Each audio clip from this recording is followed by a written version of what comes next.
Well, it's good to see each of you, except I can't hardly see you. It's so dark out there. Well, we're glad you came today. I came yesterday and we tried to work out to where I can run this thing and this thing and this thing. So Nathan practiced with me yesterday, but he sent me a text this morning and said he didn't get all the text on here, all the quotes. So he just told me to read them. So bear with us as we try to do all of this together. But, we're in the middle of creation, the health seminar, the booklet that we've had. And it has been really a good study, very much enjoyed. We're on the last one, nutrition. And maybe that's why some people aren't here today. That's a touchy subject sometimes. Anyhow, the very last one here, the fuel that drives your whole system, nutrition.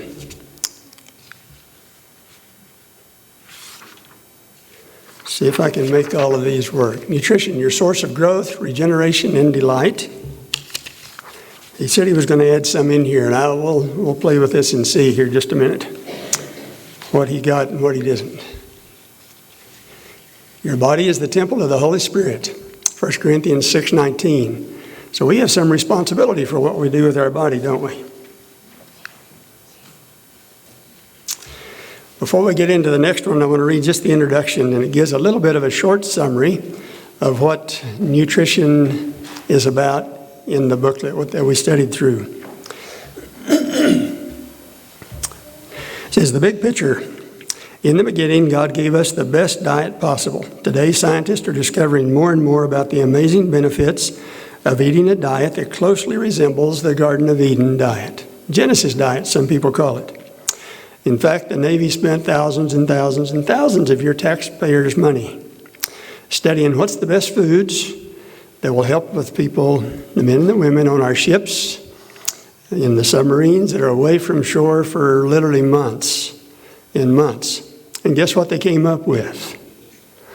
They came up with essentially what God gave Adam and Eve to eat. And you'll find out some of the reasons. Even harmony, getting along on a locked-up submarine for months. Can you imagine that? But listen as we go through some of these studies. By improving our nutrition, we can substantially increase disease prevention and be healthier, happier, and more energetic. So why aren't we all eating a really healthy diet? There's probably as many reasons as there are people and as many excuses as there are us people. And I'm a people too. But it usually boils down to we don't like change. If you all know me very well, you know that I don't like change. I got used to doing things the way they were. You can ask Gail. Ask Shannon. Probably Ace by now. But, when you get used to something working, you hate to change it. Do you like to experience change? Do any of you, are you as similar as I in that? Especially when it involves our appetite in foods or drinks, etc. Some of this topic, they say, is sort of tedious. And I, as a doctor, like that. I like detail, but I'm not sure we'll have time for all the detail, but we'll try here. Some people feel like when you get to talking about diet, you quit preaching and you start meddling. So I hope you don't feel that way. Especially realizing that it's going to make you happier, healthier, live longer. And besides that, it was recommended by our Creator. Imagine what would have happened if you'd have been born to your mama, and you came out with a car pocket in the passenger side. And in that car pocket was a little manual, an instruction book for your mom and dad. And it had the diet, the exercise, all of these God's 8 natural remedies that we reviewed a while ago, creation. How different would we have been if our parents had received the same kind of information that Samson's parents did? That he was going to be special, God had a special work for him, etc., etc. How would we have lived life differently? Don't know. We can't go back and live it over. But we can change some things now. I will be getting into some things that, thank you. may be deeper than this. Cold weather in the spring gets drainage.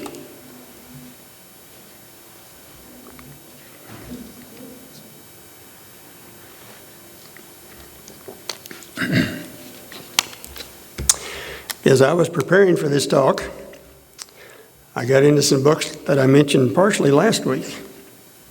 And Ministry of Healing, Counsels on Diet and Food.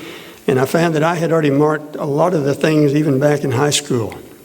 And I was convicted then that I shouldn't do this or that, or I should do this or that. And I was very dedicated for that for a while, but eventually I became lackadaisical, I guess. And eventually suppressed these ideas enough that really I had forgotten the importance. This stuff is important in our day and age. So listen up. We must remember that our appetites are not a safe guide to what we should eat or drink. I've already made some personal changes. I've already stomped on my toes, and I'm going to stomp on yours a little today, probably, if you're an average human being. So bear with me and please forgive me. Come into this with an open mind, hopefully. We've got a lot of ground to cover today, so we'll try to do the best we can. Fruits and vegetables. Some of y'all are familiar with those. Do we find time to eat 3 or more servings of fruits and vegetables a day? It gets to be kind of challenging. 8 out of 10 diseases are due to inadequate nutrition or alcohol disease. 80%. That's a bunch. 6 out of 10 Americans are overweight, primarily due to their dietary habits and practices. These pages and slides are part of the Creation Health protocol they have that we went through. And I'm going to digress just a moment to read part of the first page. It says, a mill worker was 100 pounds overweight. In his business, decided to run a nutrition class to help people lose weight and be healthier and happier and live longer and thus less insurance cost, etc., etc. Well, he was so embarrassed about his 100 pounds that he did not attend. But he wanted to know what to do. So he went afterwards and talked to the lady that was giving the program and asked if she could give him some pointers. And she said, well, sure, we'll help you. First off, I want you to write down everything that you eat this coming week. Everything that you eat. If it passes your lips, write it down. He brought that back in the next week and she read it over. And he was waiting for the axe to fall. And she said, I want you to add 1 fruit per day to what you're doing right now. And he said, well, what about that 1 pound of fudge I eat every day? And she said, that'll take care of itself. Well, he came back in the next week. And he said, what do I do now? She said, I want you to add 1 vegetable and continue the 1 fruit that you're using per day. Anyhow, they continued to do this over several weeks. And like we talked last week, adding positive things sort of crowds out the negative. And indeed, it did take care of itself. And he started feeling better, started losing weight. He started exercising, and he got down to his goal weight. What a blessing. So remember the positive, add the positives. We tend to think about the negatives. Man, I'm going to miss that whatever food or something. You know, we tend to think about that. But if we'll make sure we're adding in some positive things, it takes all that into account eventually. Childhood obesity has become a huge problem in the U.S. with an increasing number of children being diagnosed with adult onset diabetes. You know, that used to be when you're 40, 50, 60 and on. Well, now it's in the kids, unfortunately. And I'll read a few of the statistics here. In 1960, only 4% of American children were considered obese. Now, that's not just overweight. It's at least 30% overweight. That number has skyrocketed to 15% today. So 4 times more obesity in kids from 1960 to when this article was written. Staggering is the word the U.S. Surgeon General used to describe the potential health care cost of childhood obesity. We are seeing Generation Y becoming Generation XL. He has a sense of humor, doesn't he? Extra large. Being overweight is robbing kids of both their quality and quantity of time. 1 in 3 children born in 2000 is expected to develop type 2 diabetes with all those risks. This is the first generation in American history whose life expectancy is expected to plummet, to decrease. That's sad. Is this your diet? Common diet today is one that contains animal products filled with processed foods, filled with saturated fats, filled with fried foods. Typical diet is often filled with soda, filled with caffeine, and lacking very much water. And you don't have to raise your hands on any of this, but think about your lifestyle, what happens in your life. This one's kind of interesting. The caffeine content. It has a 12-ounce cup of coffee. Coffee used to be an 8-ounce.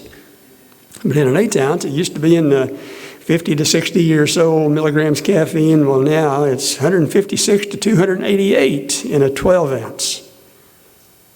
Why? Because it's addictive. They know you'll be back. You'll be back. And notice tea. People think it's a health food. Well, 12 ounces of tea is 30 to 135 milligrams of caffeine. And you probably can't see the little things there. Maybe you can. I can see them up here. Of percentages of the different pops if you drink those with caffeine. Caffeine causes anxiety, jitters, sleeplessness, headaches, dehydration, calcium loss, heart irregularities, plus it's addictive. Caffeine is a chemical cousin to nicotine. Both drugs are addictive. Both are classified as narcotics. You'll have withdrawal from either one if you've been used to them for long. Nicotine is more addictive than heroin in animal studies. Just a quick quote about tobacco. Ministry of Healing, page 327. Tobacco is a slow, insidious, but most malignant poison. Now, this was written back in the 1800s, so 100 plus years from now, from where we are. Back at that time, doctors actually were prescribing tobacco smoking for lung disease. I'm sure they'll be talking about us in the future, that we did now that they find is not good for us, and dangerous, etc. But we got the counsel through the spirit of prophecy and our health reform message way back then about some of these things. The power of positive. Making positive choices really does aid our health. More water. How about breakfast? More fruit, vegetables, and nuts. Many of my patients don't take the trouble of eating breakfast. Focusing on a balanced diet. Simple, wise decisions about nutrition can have rich health rewards because nutrition impacts our quality of life and longevity. For instance, human blood cells live about 3 to 4 months. Well, they're then replaced, and our body reclaims what can be used again. But also, some cells in our body are regenerated. Some of our organs have a little bit of an ability to regenerate themselves. So literally, we can become different people that are improved with good health, good exercise, dietary, all these kinds of things that we've been focusing on. We literally will feel and see the difference. Energy is one of the first things I usually hear from people. This is just a quote out of the book again. Don't be fooled by the latest trendy diet. Boy, that happens every January, doesn't it? Look carefully at it. Ask yourself how different it is from what you know to be a balanced diet. Don't believe everything you hear. It says get answers from reliable sources that have nothing to gain from the purchase of their product. Have you ever had someone really enthusiastic about something that you found out they were part of that product? They made a lot of money if they got people under them, the old pyramid system. So, good advice. Focus on a balanced diet. God has blessed us with a banquet of food in different colors, textures, and taste.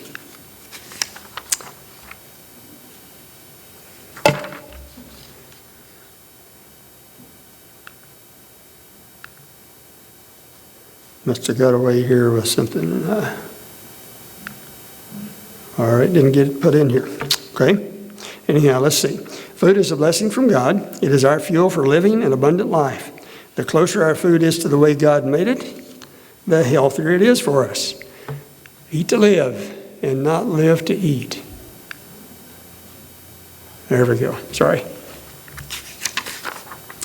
You know, I've been with people that literally they're finishing a nice meal at a restaurant, and before they're done, they're already planning where they're going to eat next, tomorrow night, whatever. And not that that's all bad, but some people really live to eat. Dietary fiber. Recommended intake is 25 grams per day. Most of us get about 10 to 15. And I'm going to read just a little bit about fiber. It's not a very popular thing that you hear about. It says the most important aspects of this plant-based diet is fiber.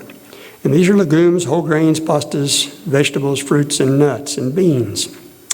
It lowers serum cholesterol. It improves your gastrointestinal function. In fact, plant-based diets give us the lowest risk of cancer. Studies also support the benefits of a plant-based diet for children. Researchers reported on changing the nutritional content of school lunches served to 1.1 million New York City public school students to a more wholesome, healthy diet. After just 1 year, 16% increase in academic performance was found and 41% decrease in the number of learning disabled children. You might be surprised, and here's the one about harmonious living. They did a study of 8,000 teenagers in 9 juvenile correction facilities, giving them fruits and vegetables instead of the sugar and the high carbohydrate diets they were on. Amazingly, during the year in which these diets were changed, violent and antisocial incidents were cut in almost half. So it doesn't just affect your body, it affects your mind. You know, fruits and vegetables really are fast foods. And it mentions, you can have a bag of carrots that you can access pretty quickly, an apple in your car, grabbing a banana on the run, dried fruit in your desk drawer, frozen vegetables cooked in your microwave. The first fast foods, fruits and vegetables, are the original fast foods. They're packed with flavonoids, which science is discovering is an amazing promoter of health. Different colors represent different nutrients and benefits. Colorful fruits and vegetables are wonderful. For example, the purple, red, and blue fruits or vegetables are rich in phytochemicals called anthocyanins. These help to get rid of free radical damage in the body and the brain. Orange, yellow, and green vegetables are rich in stress-lowering carotenoids. Well, that's amazing to me. I hear it often in the office about can't remember things and so forth like I used to. Well, a lot of that is free radical damage from the chemicals, the toxins we're intaking in our foods, our drinks, the air we breathe. They literally form chemicals in the body that damage our brain and other organs. Worldwide, low intake of fruits and vegetables is estimated to cause about 19% of gastrointestinal cancer and about 31% of ischemic heart disease and 11% of stroke. What was that? That was low intake of fruits and vegetables. It's almost a dirty word in some societies. The World Health Association states that up to 2.7 million lives could be saved annually with sufficient fruit and vegetable consumption. Low fruit and vegetable intake is among the top 10 risk factors contributing to attributable mortality. Now, top 10, that's up there. And again, that's about fruits and vegetables. Experts stated that 20% of cancer is preventable by consuming 5 servings of fruit and vegetables daily.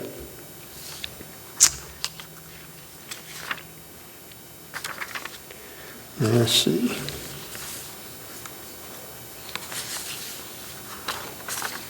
Here we go. This one talks specifically about the grape, the humble grape. Much attention came to the grape many years back when they studied it, probably 15, 20 or more. The red grape, and they called it red wine. So the red wines were touted for helping with heart disease prevention and so forth. Well, this science brings out the great news is that beneficial flavonoids that fight heart disease are found in the grape itself. By drinking grape juice, you can get the benefits from the grape and avoid the damaging effects of alcohol, such as addiction, cirrhosis, and increased risk of cancers. That study was studied again. Doctors like to go over and over other people's studies. And they found that it was really a flawed study that was recommending red wine. And that literally they had in their controls the people that didn't supposedly had good health and weren't in the actual study of drinking wine, etc. Some of them had already smoked for 20 years. Well, we know that automatically doubles at least their heart disease risk, so forth. Another finding they found afterwards that 1 in 7 that were the active participants in the study became alcoholics just from consuming alcohol for that period of time. Some ideas here on alcohol abuse. It is the third highest cause of death in the United States. Third highest cause of death. Alcohol kills more teenagers than all the illegal drugs combined. How many times do you hear that statistic on the news? You hear about all the druggies, don't you? All the awful things and trouble they get into. More teenagers, 4,700 teens per year back when this article was written from alcohol. Drunk driving, of course, cost a lot of money too, $132 billion in the United States back then, plus a lot of lives.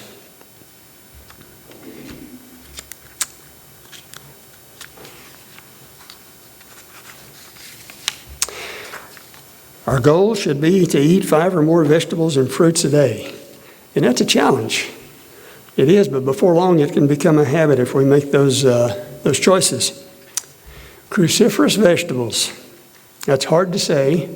And when I look at this list, some of them are hard for me to eat and keep down. And I shouldn't say that up here, but, but look at the list. Collards, cabbage, broccoli, cauliflower, kale, Brussels sprouts, radish, arugula. Now, I like many of those, but there's a few that I prefer not. So I'm glad there's some options. But listen to some of this. The cruciferous vegetables, such as kale, work in a much deeper level than originally thought. These compounds signal our genes to increase the production of enzymes that are involved in detoxification. That's the cleaning process through which our bodies eliminate harmful components. Studies show that people who eat the most cruciferous vegetables have a much lower risk of prostate, colorectal, and lung cancer, even when compared to people who regularly eat other vegetables. So, look at that list again. Take a picture of those, whatever you have to do. They're cruciferous vegetables. Those are important things. I'm going to focus on broccoli here just a minute. It has more vitamin C than an orange, as much calcium as a glass of milk. A medium-sized spear has more fiber than a slice of wheat bran bread. It's a rich source of vitamin A, and this aids in decreasing the risk of colon cancer, and it helps reduce the risk of stroke. Broccoli is rich in substances, isothiocyanates, which are chemicals that stimulate the body's production of its own cancer-fighting substances. Keep those things in mind as I go through some of the Spirit of Prophecy quotes. So, eat your broccoli and kale and other, I guess. Benefits. This is cruciferous vegetables again. Study done in Chinese women in Singapore, a city in which air pollution levels are often high, found that non-smokers eating cruciferous vegetables lowered their risk of lung cancer by 30%. In smokers, eating cruciferous vegetables regularly lowered it 69%. In spite of our world being old and decayed and pollution in the air and in the water, etc., God gave us kale and broccoli and Brussels sprouts and on and on. But are we willing to change? Are we willing to change? That's the hardest question probably for us. Beans. Sorry, I missed one there. Beans. What does it do? It's high in protein, high in fiber, low in calories, low in fats. Beans reduce the risk of heart disease, stroke, cancer, and diabetes. I'm going to read a little bit here out of the journal. Legumes are another name for beans. They're low in calories and fat, a great source of folate and fiber, and contain a large amount of complex carbohydrates. They're a wonderful source of protein, with about the same amount of protein per serving as most meats without the unhealthy fats. Beans, in comparison to muscle meats, are low in fat, high in fiber, and much better for you. Another study found that drinking soy milk more than once a day decreased the risk of prostate cancer by an amazing 70%. So if any of you men out there, you ladies don't have to worry about this one, except in your man. But if any of you men out there have a family history of prostate cancer, good science. 70% reduction chance from 2 drinks of soy, or 2 times of drinking soy milk a day. That is high stuff. That's big stuff. Better than any drug I can prescribe for you. Risk of meat eating. It's been linked to coronary artery disease. The American Journal of Medicine December last year article said it's the #1 cause of morbidity and mortality in the United States. That's coronary vascular disease. The cost in the U.S. per year is $555 billion. And yet I saw a recent advertisement on TV that said, put your hand over your heart, your right hand, with your left hand grab a steak knife and come on down to the roadhouse. Well, they better keep his hand heavy and handy, because next time it'll be up here like this. Clenching their chest, having angina or a heart attack is the way the science goes with all the fats and so forth involved. So beware of our advertisements.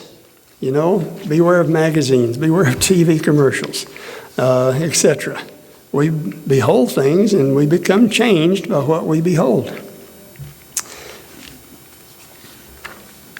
Fruits. Benefits of apples. An apple a day keeps the doctor away. We've heard that for many years, and it's closer to fact than folklore.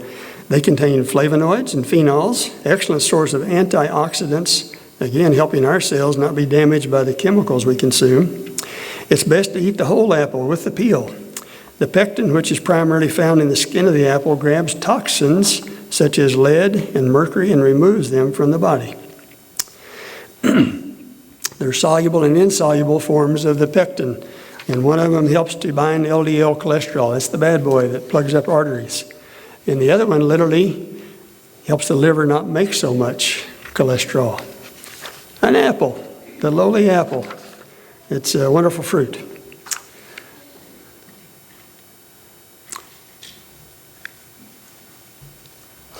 You've probably heard that eating too many nuts may lead to weight gain because they are so high in fat, but nuts impact our satiety in a positive way. They fill us up and help to satisfy our hunger. A little further down it says, nuts contain mostly mono and polysaturated fats. These fats are more heart-friendly. The Adventist Health Study, which included 26,473 people over a 12-year period, found that people who ate nuts 5 or more times per week cut their risk of having heart attacks by 51%, and that's compared to people that eat nuts once a week. Interesting. It also mentions that reduction in the incidence of heart attacks was also found for those who ate only whole wheat bread to those that ate white bread. Again, we just studied about fiber, and there's lots of other vitamins and minerals in whole wheat that are not but fiber in the whole wheat.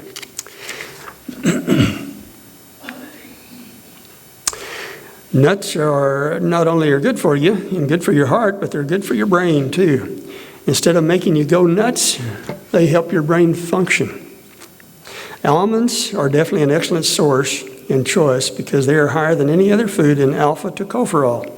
That's vitamin E, and that's the one the body absorbs and uses the best. They did a study, 815 Chicago residents who were 65 years of age or older with no initial symptoms of mental decline. The researchers in this study found that the group who ate foods high in the antioxidant vitamin E had a 70% lower risk of becoming afflicted with Alzheimer's disease than a group who ate few foods high in vitamin E. This was found to be true of whole foods such as almonds. It did not apply if you were just taking the capsules, the vitamin E, the supplements. You know, the vitamin industry loves these articles that come out and advocates certain things, because then they take part of that product and make it into a pill you can take, because we're so lazy as human beings in our world. We'd rather take a pill than to take time to prepare food or whatever. But remember, God put other things in with the vitamins, etc., and the nutrition that makes those active sometime. And I've seen two things taken off the market, vitamins. Beta-carotene's one a while back because it was causing more heart disease, and that's what it was touted to help. But when you take it in its natural forms, you know, the green, the yellow, not the green, but the yellow and the orange vegetables, beta-carotene, it does help heart disease reduction. Flax seeds. Look at this resume. Flax seeds are one of the biggest powerhouses around. They are rich in omega-3 fatty acids, antioxidants such as lignin and fiber. You know, heart disease is improved, cancer, high cholesterol, blood pressure, diabetes, rheumatoid arthritis, attention deficit and hyperactive disorder, memory loss, weight problems, inflammation, eczema, acne, itchy dry skin, hives, constipation, menopause, PMS, depression. That's quite a resume, quite impressive for flaxseed. Now don't eat the whole flaxseed unless you're going to chew and chew and chew and chew. It's very oily on the surface. You need to get the ground flaxseed, and after you open it, keep it in the refrigerator. It oxidizes fairly quick when it's ground, but that's where our body can absorb the good stuff. Seeds have a great health benefit. The high nutrient content let's try it again. Their high nutrient content shouldn't be surprising because seeds are eggs that contain the nutrients needed to nourish a new plant. We often use these nutritional wonders as an occasional snack, but making them a regular part of your diet is very benefiting. One specifically, sesame seeds are a source of the bone-building mineral calcium. So if you had trouble with osteoporosis and need extra calcium, and you get constipated from the other calcium, try it in its fiber form, sesame seeds. Drink more water. We've already heard a little of that early on, so I won't belabor it much. But our body needs a lot of water. It's one of God's 8 natural remedies, of course. Water is one of the most important elements of life. Dehydration can adversely affect a person's mental performance. Schools who took part in the Sandwell Children's Fund Project to increase hydration among school children reported since the beginning of the project, children showed improved concentration levels, were less tired and lethargic. Research suggests that drinking enough water every day will reduce the risk of developing cancer of the breast, large bowel, and prostate. Researchers have found that drinking water is associated with weight loss, independent of diet and activity. They found that those that drink adequate water reduce their calorie intakes by 9%, just from getting plenty of water. I guess they were, again, putting in positive, so they probably didn't take in some negatives.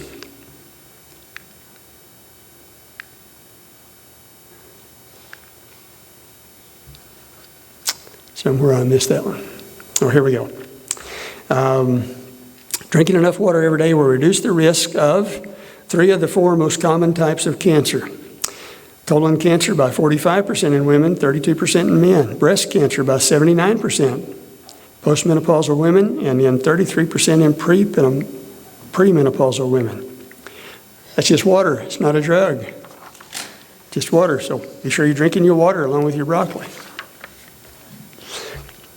A good breakfast is essential for maximum efficiency of the body and the mind, especially during the late morning hours. Breakfast eaters demonstrate improved attention span, more efficient problem solving, decreased verbal fluency, better attitudes, and scholastic scores. And they tended to live longer than those who skipped breakfast or ate between meals. Don't even think about heading out to work or school without your breakfast. A brief summary.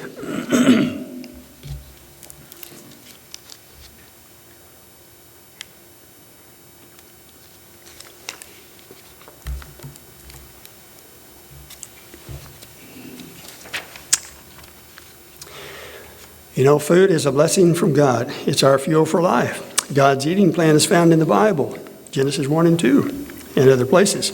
The closer our food is to the way God made it, the better. Eat to live, don't live to eat. I want to take a few minutes here to detour and a little bit away from current science, which we've discussed a lot on creation health. But anyhow, to tell you how you can have better life, longer life, etc. But you know, we as a church, the Remnant Church, have had our health message for many years. And some of us know a lot about it, and some of us know very little about it.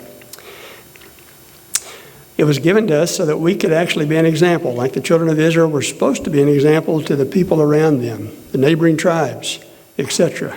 But they got sidetracked too. We had an edge on the rest of the world with God's counsel, but we have neglected to live by it and actually rejected it to some degree.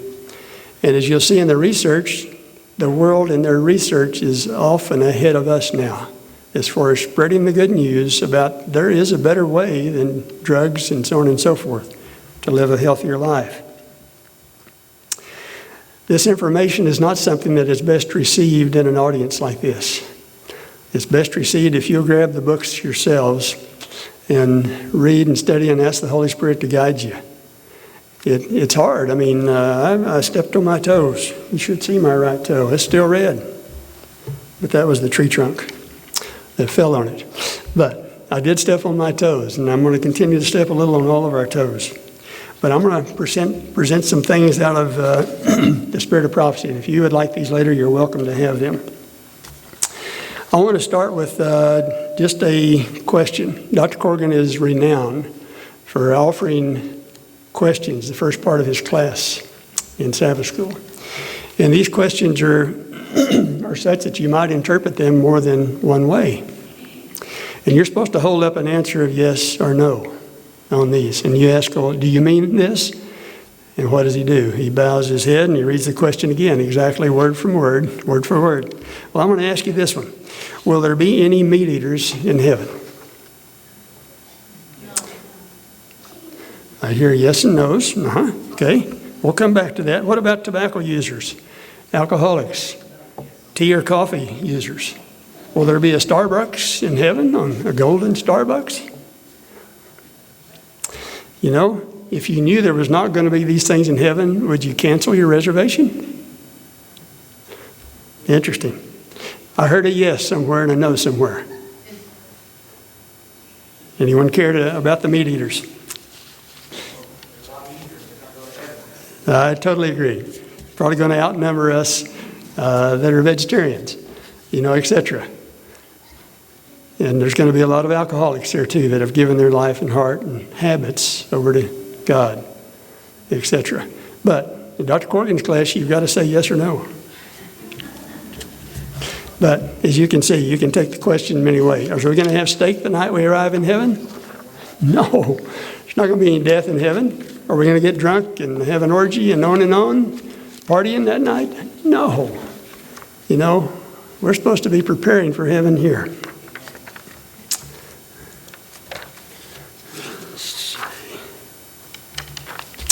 Well, I'm just going to start in on a few of these, and I'll try to make these fairly quick. These were supposed to be on slides, but Nathan texted me this morning and said he got sidetracked with something else that he had to do, and he didn't get them up there.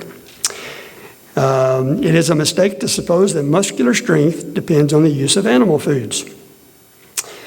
The grains with fruits, nuts, and vegetables contain all the nutritive properties necessary to make good blood. Now, I'm going to skip through some of this.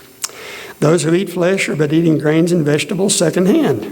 How much better to get it direct? Flesh was never the best food, and its use is now doubly objectionable since disease in animals is so rapidly increasing. Now, this was 100 plus years ago. Imagine what she would have been told now. Of the meats permitted, the eating of the fat and the blood were strictly forbidden. Well, I have patients that just dearly love the flavor of both of those in their steaks. God gave no permission to eat animal food until after the flood. And it says after that they became very wicked. They became rebellious. They built the Tower of Babel, etc. But I hadn't remembered this statement. And he permitted that long-lived race to eat animal food to shorten their sinful lives. Soon after the flood, the race began to rapidly decrease in size and in length of years. I don't remember ever reading that before, but he knew that was going to happen. He allowed that to happen. Vegetables, fruits, and grains should compose our diet, not an ounce of flesh meat. So how much should we eat? Not an ounce. Got pretty specific. Should enter our stomachs. The eating of flesh is unnatural. We are to return to God's original purpose in the creation of man. Grains, fruits, nuts, and vegetables constitute the diet chosen for us by our Creator. These foods, prepared in as simple and as natural a manner as possible, are the most healthful and nourishing. They impart a strength, a power of endurance, and a vigor of intellect that are not afforded by more complex and stimulating diet. Well, I'm going to tell a little study that was done, I think it's when I was in college. It was a Swiss study, but they put men on an exercise bike, same group, and they prepared them with a heavy meat diet for several days and had them exercise until they dropped, until they couldn't ride anymore. Ended up about an hour on average. And then they put these men on partly meat and partly vegetarian, and then the last phase is they put them on an all-vegetarian diet. Again, prepped them for several days, etc., and had them ride until they dropped. It was 3 times as long. Well, I was raised in the days that they thought you had to eat steak twice a day almost to be healthy in the world. That's what they thought. You had to have meat at every meal almost, etc. So being a vegetarian, they would taunt me and give me a hard time, but they didn't want to race me, but it was just the day and age it was. Back then, there was a whole different scenario. Do you remember the old food pyramids? Are any of you long enough to remember them, old enough to remember the food pyramids?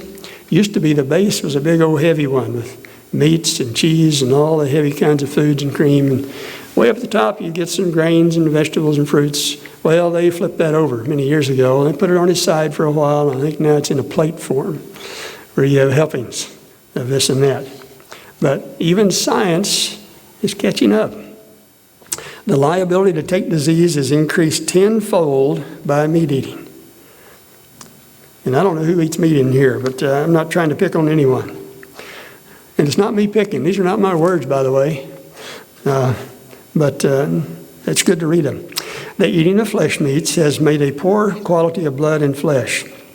Your systems are in a state of inflammation, prepared to take on disease. Do any of you feel like you have inflammatory problems going on in your body? Sometimes we cause those with chemicals we intake. Is it not time that all should aim to dispense with flesh foods? How can those who are seeking to become pure, refined, and holy, that they may have the companionship of heavenly angels, continue to use as foods anything that has so harmful an effect on soul and body? Not just our body, but our spiritual aspect too. Among those who are waiting for the coming of the Lord, meat eating will eventually be done away. Flesh will cease to be a part of the diet. I didn't remember reading that before, but it makes sense. When Jesus comes, has he already made up his mind who's going to want to live in heaven and who isn't? Who's going to be happy there? He has, hasn't he?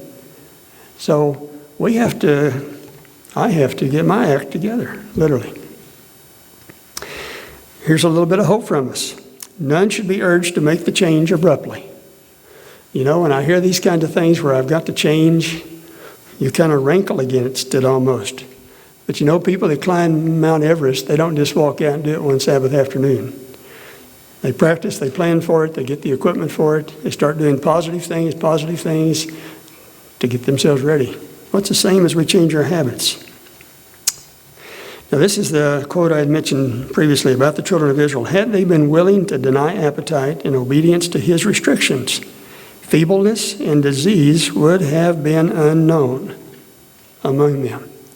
Feebleness and disease. If they'd have followed his dietary, his plan for them, their descendants would have possessed physical and mental strength.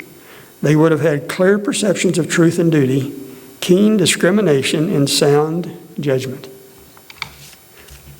Now, this is the bunch of people that Moses led out of Egypt. Yes, they were slaves. They'd been in slavery for 400 years plus. So he had to train them. But that's amazing, that promise that he would have done that for his kids had they followed it.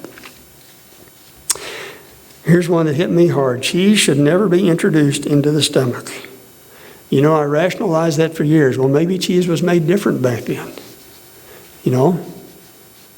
But it may have been. I tried to look it up on Google, but I couldn't find an exact formula that they used. But it's still a fermented product, if you please. And, just the medical part of it, it's loaded with all the milk fats. Well, guess what? Stored in the fats. All the toxins that we take into our body, breathing, drinking, eating, they're stored in our fats. So, doesn't make much sense, does it, to eat all the fat? Read an article from a doctor not too long ago that said that cheese is so high in mercury that it really isn't fit for human consumption. Well, we're living in a polluted world and so forth. Now, in case some of us are feeling rather smug but don't do all that other stuff, it says sugar is not good for the stomach. It causes fermentation. That means it's making an alcohol. And this clouds the brain and brings peevishness into the disposition. Far too much sugar is ordinarily used in food. Cakes, sweet puddings, pastries, jellies, jams are active causes of indigestion. You know anybody that has indigestion? When I came here in the early 80s, I was here in 79, but started in 80 in the office, rarely would I have someone that I'd have to put on antacids. So forth. Well, now we've got all kinds of things and proton pump inhibitors and try to solve the acid production from ever occurring. But what are we doing? What was just stated. From the light given me, sugar, when largely used, is more injurious than meat. There. Those that are meat eaters can be a little smug. And those of us that aren't, we can take that personally.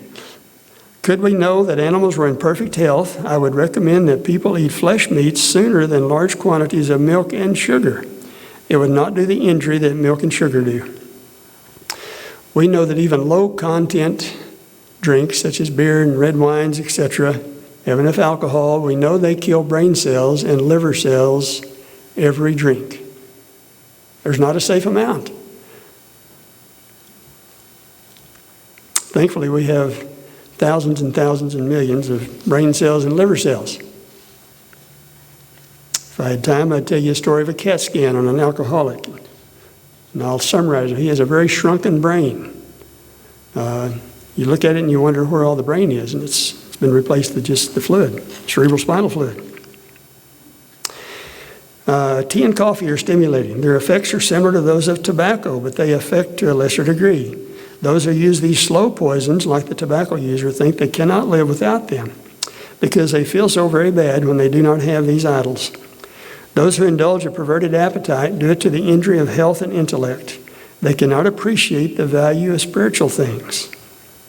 That's where it hits us the hardest. You can kind of see some of the other, but if we can't know the value of spiritual things, their sensibilities are blunted, and sin does not appear very sinful, and truth is not regarded of greater value than earthly treasure.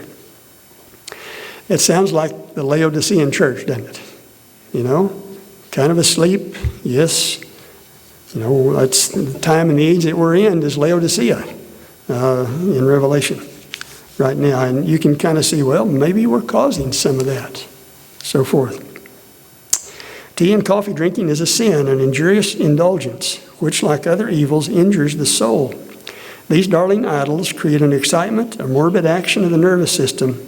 After the immediate influence of the stimulant is gone, it lets it down, it lets you down below par just to the degree that its stimulating properties elevated you above par. So you wake up feeling here and no energy, and you grab you a cup of coffee or whatever and head off to work. But before long, you don't fall here, you fall down here. Amazing. The people that do that often, they're worn out, literally. By the end of the day, they've used their nervous energy up. Overeating is the sin of this age. The Word of God places the sin of gluttony in the same catalog with drunkenness. I'll have to admit, I have overeaten enough that I have felt like I could be drunk, although I've never drank. But your brain gets kind of soggy. You don't think as clearly. All the blood went to the stomach.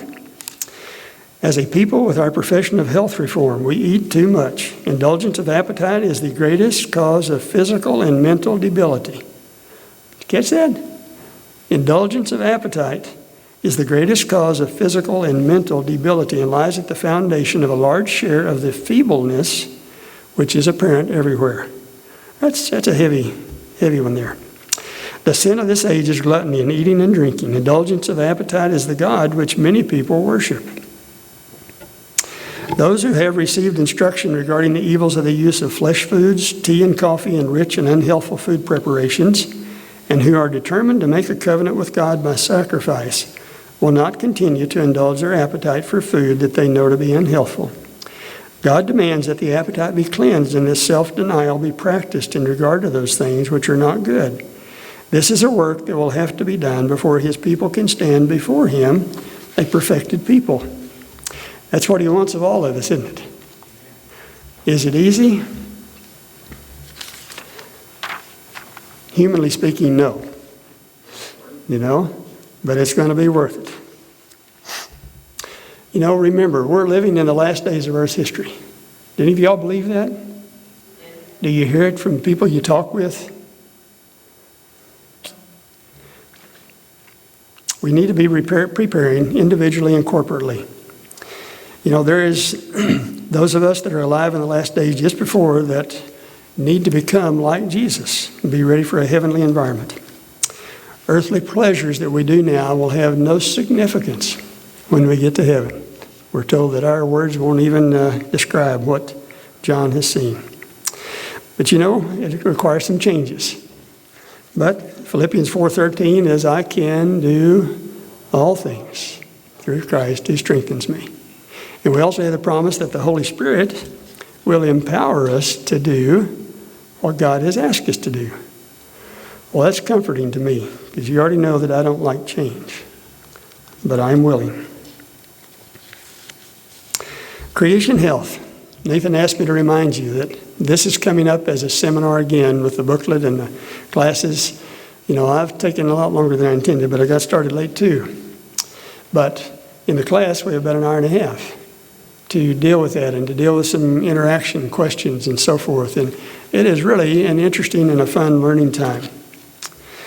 I just have this request. Please don't let all this series, we've been through 7 topics in here. We missed interpersonal relations. And I don't know whether that'll come up still or not in His plan. But even interpersonal relations, having a friend, what does it do for your blood pressure, for your heart disease? It relates. Scientifically, it relates. They can study it. But don't be just hearers of the word. We're supposed to be doers of the word also. I just pray that God will tune us up. We'll let the praise team come back up here. I hope you'll help us as we tune up our lifestyles. And I just want to put this as a last thought into your minds. If we replace things with positive thinking, like we talked about last time, if we do that for foods, now if we put some positive things in the place of where we were having some problems, it really will ease the pain, and there may not be any pain.